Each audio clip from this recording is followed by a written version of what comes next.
For the mic to Varun Tej. Hi అండి, అందరికి నమస్కారం. How are you?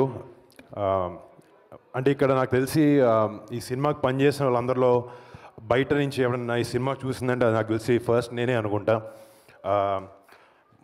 నాకు పెళ్ళైంది కాబట్టి నా వైఫ్తో కలిసి చూశాను సినిమా.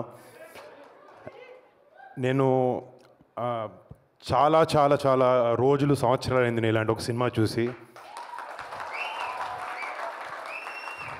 అంటే మీకు ఇక్కడ ఇలా కుర్రోళ్ళు ఉన్నట్టు నాకు కూడా ఫస్ట్ క్లాస్ నుంచి ఒక 12 మంది బాయ్స్ ఉన్నారు నా ఫ్రెండ్స్ వాళ్ళు. ఇప్పటికీ మేము అందరం కలిసి తిరుగుతూ ఉంటాం. అందరికి పెళ్ళిళ్ళు అయిపోయి వేరే వేరే ఊళ్ళకి వెళ్ళిపోయి ఉన్నారు. సో నాకు ఆ సినిమా చూసినప్పుడు ఆ నాస్టాల్జియా ట్రిప్ అనేది నాకు ప్రతి సీన్లో చిన్నప్పుడు ఒకే ప్లేట్లో మీరు అందరు తింటున్నప్పుడు నాకు నా ఫ్రెండ్స్ గుర్తొచ్చారు. అండ్ గొడవ పడినప్పుడు చాలాసార్లు ఫీల్ అయినప్పుడు అవి గుర్తొచ్చాయి. అండ్ రేపొద్దున సినిమా ఇలా స్నేహితులు ఒక ఫ్రెండ్షిప్ గురించి చాలా టైట్గా చాలా బ్యూటిఫుల్గా రాసిన వంశీ కమిటీ కుర్రోళ్ళు కాదు, ఎక్కడున్న కుర్రోళ్ళ ప్రతి ఒక్కరికి వాళ్ళ మనసులో ఒక నాస్టాల్జియా ట్రిప్కి వెళ్తారు ఈ సినిమా చూసి. అండ్ చాలా ఎమోషనల్గా అవుతారు. అండ్ దాంట్లో నో డౌట్ నేను చాలాసార్లు నిజంగా అంటే నేను యాక్టర్ కాబట్టి సినిమా చూసేటప్పుడు ఏడుపు వస్తున్నప్పుడే ఈ సినిమానే అలా అనుకుంటూ ఉంటాను. బట్ ఈ సినిమా చూసేటప్పుడు నేను యాక్టర్ని అన్నీ మర్చిపోయి కళ్ళలోంచి నాకు నిజంగా నీళ్ళు వచ్చినాయి. అంటే I personally feel that you really excelled. ప్రతి ఒక్క డిపార్ట్మెంట్ ఈ సినిమాలో పనిచేసిన వాళ్ళు. మ్యూజిక్ అనేది సో సోల్ఫుల్. ఇందాక 12 పాటలు ఉన్నాయి అంటున్నారు. నాకు ఎక్కడ 12 పాటలు ఉన్నాయో అర్థం కాలేదు. ఫస్ట్ ఆ రోజుల్లో సాంగ్ స్టార్ట్ అయినప్పుడు ఒక సినిమా ఒక బ్యూటిఫుల్ మూడ్ సెట్ చేస్తుంది. అండ్ అక్కడి నుంచి అసలు నెక్స్ట్ 2.5 hours ఒక బ్రీజ్ లాగా వెళ్ళిపోద్ది సినిమా. And congrats to you and Anwar. Amazing editing. I mean టెక్నికల్గా కనపడింది ఎడిటింగ్ చాలా బాగుండింది అనేది usually. And super work, great design work. And DOP Raju గారు. అంటే ఒక సినిమా సక్సెస్ఫుల్ అవ్వడానికి నిజంగా చాలా డిపార్ట్మెంట్స్ ఆల్ 24 క్రాఫ్ట్స్ కలిసి వండర్ఫుల్గా వర్క్ అవ్వాలి. అలాగా ఇందులో పనిచేసిన ప్రతి ఒక్క టెక్నీషియన్ ప్రతి ఒక్కరికి అండ్ వీళ్ళందరినీ మెంటర్ చేసిన వంశీకి నిజంగా Vamshi all the best Vamshi. And అంటే సినిమా పూజప్పుడు ఒకసారి వచ్చాను. నిజంగా చెప్పాలంటే నేను ఓకే చెల్లి 12 మంది అబ్బాయిలతో ఏదో సినిమా చేస్తుంది అనుకున్నాను తప్ప సినిమా చూస్తుంది అర్థమైంది వీళ్ళు మామూలు సినిమా చేయలేదు.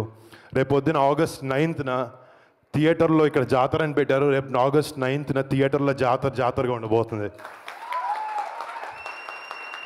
అండ్ ఈ సినిమాలో యాక్ట్ చేసిన అంటే టెక్నికల్ టీమ్ ఎంతున్నా కూడా రేపు పొద్దున కెమెరా ముందు కనిపించే బాయ్స్ అండ్ గర్ల్స్ చాలా చాలా బాగా చేశారు. అంటే నేను it was one of the best డెబ్యూస్ that you can ever have. And ప్రతి ఒక్కరు ఐ మీన్ ఒకరు తక్కువ చేశారని కాదు, యాక్టింగ్లో అదే బ్యూటీ. పక్క నుంచి నటిస్తున్నప్పుడు ప్రతి ఒక్కరు ఆపోజిట్ ఎమోట్ చేసే విధానం ఉండాలి. Each and every one of you చాలా చాలా చాలా చాలా అద్భుతంగా చేశారు. అండ్ ఇందాక ఆయన అంటున్నారు కాంపిటీషన్ అని. మా అందరు కాదు, తెలుగు ఫిల్మ్ ఇండస్ట్రీలో చాలా గట్టిగా వినపడతాయి అందరి పేర్లు 100%. తెలుగు ఫిల్మ్ ఇండస్ట్రీ కాదు, రేపు పొద్దున్నే సినిమా ఇందాక సినిమా చెప్తున్నావు, నువ్వు సినిమాకి బార్డర్స్ ఉండవు. ఈ ఫిల్మ్ నిజంగా చాలా అమేజింగ్ కంటెంట్తో తీసిన సినిమా. మొన్న మంజుళం బాయ్స్ ఒక సినిమా మలయాళంలో వచ్చి it created a rage in Tamil Nadu, Hyderabad, everywhere. ఈ కమిటీ కుర్రాలు అదే రిపీట్ చేయబోతున్నారు. నాకైతే చాలా నమ్మకంగా ఉంది. అండ్ నాకు నేను తేజ్ సినిమాలోకి రాకముందు కళ్యాణ్ బాబాయ్ మమ్మల్ని కలిసి ఒక మాట చెప్పారు నాతో. ఫిలిం ఇండస్ట్రీ అనేది ఎవడి ఒక్కరిది కాదు. ఫిలిం ఇండస్ట్రీలో ప్రతి ఒక్క యాక్టర్కి స్పేస్ ఉంటుంది, ప్రతి ఒక్క టెక్నీషియన్కి స్పేస్ ఉంటుంది. కష్టపడి కమిటెడ్గా పనిచేసి డిసిప్లిన్గా ఉంటే Telugu film industry is the best place to be in. And మీ అందరికీ welcome to Telugu film industry. మీరు మంచి సినిమాలు చేస్తూ ఎంతో గొప్ప సినిమాలు చేస్తూ I hope you guys shine and I hope you guys have a beautiful future all of you. And మీలాంటి ఒక అమేజింగ్ ఇంతమంది బండ్ల్ ఆఫ్ టాలెంట్ని ఇంట్రడ్యూస్ చేస్తున్నందుకు మా చెల్లికి very very very very proud. ఇందాక ఆయన అంటున్నారు ఇప్పుడు చెల్లిని చూసి కానీ ఇందాక మీ పేరెంట్స్ మీ అన్నలు కానీ మీ అన్న తమ్ముడు గొప్పోడైతే అన్న ఎప్పుడు కుళ్ళిపోడు, ఆనందిస్తాడు. మా చెల్లి ఎంత పైకి వెళ్ళినా నాకన్నా పైకి వెళ్ళినా నేను ఆనందిస్తూనే ఉంటాను. And I'm very very happy Niharika that you created such a great platform for all of them. And August 9th ఈ సినిమా రేపు పొద్దున్న థియేటర్లో దద్దరిల్లిపోతుంది అండ్ జాతరగా ఉండబోతుంది. And this is going to become a blockbuster for sure. All the best to everyone involved in the film and to Sai Kumar garu, to every technician in the film. Thank you so much.